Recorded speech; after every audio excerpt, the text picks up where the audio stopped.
AI will either help close the great divide economically in the world, or it will make it wider.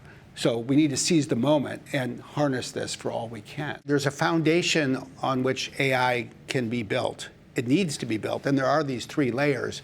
First, you have to have electricity. Yeah. There's 700 million people in the world that don't have it. Then you have to have internet connectivity. When you add that group, now there's 2.6 billion people who can't use it. And then you need a base level of digital skills. When you add that, you're now at 3.9 billion people out of roughly 8 billion, so call it almost half. Half the world doesn't have the foundation.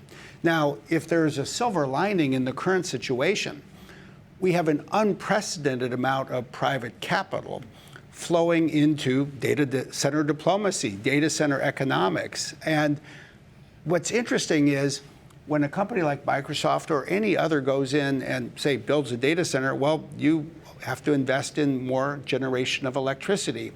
You have a new economic self-interest from the market to expand connectivity. So you take a company like ours, among other things, this decade, we pursued a program in partnership with others to bring internet connectivity to 250 million people, including 100 million people in Africa. That's good news, and it won't do everything. We will need public-private partnership. We will need public policy. We will need different kinds of blended or public funding. But that's the strategy we need to pursue, because I do think we should recognize what's at stake.